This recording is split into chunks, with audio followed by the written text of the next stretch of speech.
The French had a long tradition of free speech and Christianity became its first target.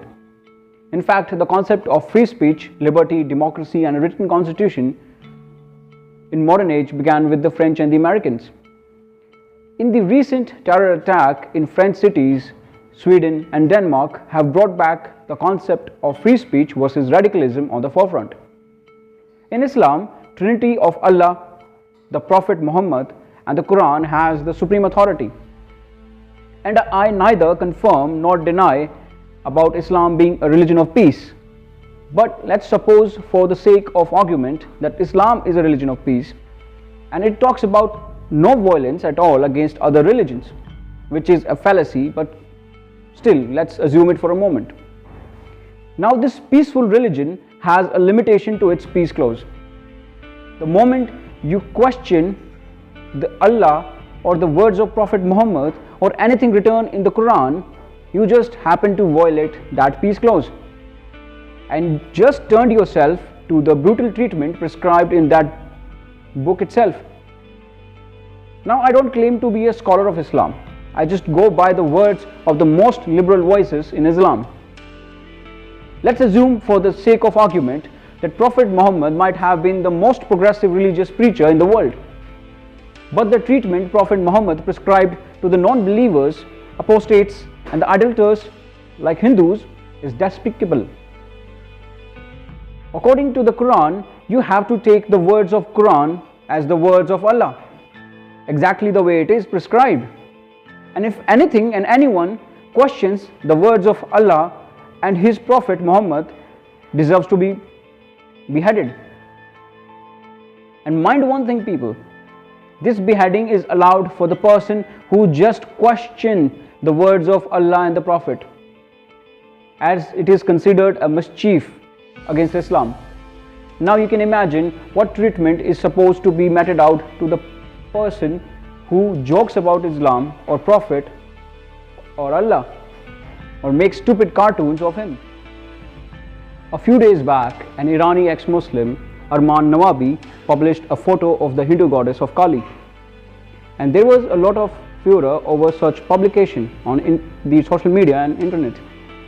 Even some radical Hindus went on to threaten him. But that drama just stopped there. A few months back, there was a stand-up comedian who made some remarks on the ISKCON, and an FIR was filed against her that I completely don't support at all. If you don't like anything said by anyone, then just simply don't listen to it. But this is the mildest form of protest taking place in India right now. Over time, it would turn offensive, as hardcore Hindu fringe would keep taking inspiration from their Muslim fellows and by reading the Islamic manual of how to react. This concept of "I am deeply hurt" is the beginning of the humanitarian crisis that societies the world over are facing.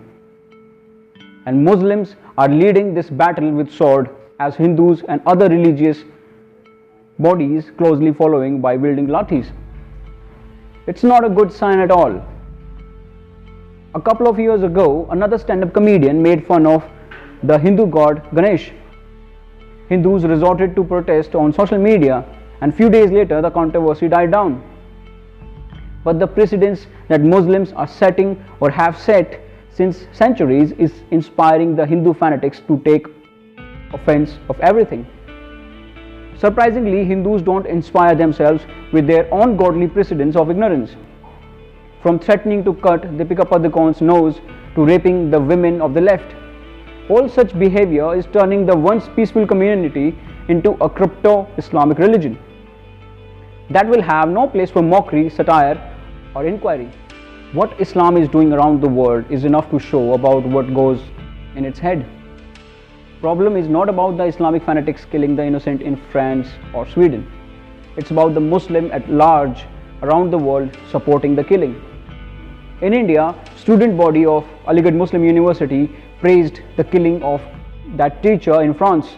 Malaysian ex-prime minister's support to the killer in France. Munawwar Rana supporting the beheading, and no left intellectual except Javed Akhtar and few came up front. I don't like these cartoons or funny depiction of deities or any religious figure. But the whole concept of tolerance emerges when you don't like what other person does, right? But this event in France has taken the mask off the Islamic peacefulness. It has shown the smug face of the extent of the Islamic fanatics. And journalists like her who find religion in every incident where the victim turns out to be a Muslim and the culprit a Hindu or a Sikh, but sincerely ignores the event when the victim is a Hindu or Sikh or Dalit and the culprit is a Muslim. This hypocrisy cost Germany its peace. This hypocrisy is causing the rise of hatred among Hindu fanatics towards Muslims. I don't care if Islam is a religion of peace or not. All I care is to speak freely and broadcast my opinions even when they offend a few people. Because if we stop the broadcast of the views on the pretext of some people being hurt by it, then we'll end up having no views at all. Then no Ram Rahim or Asaram or Nityanand or Muhammad or Gandhi or Savarkar will ever be put on trial for their deeds, however good or bad they are.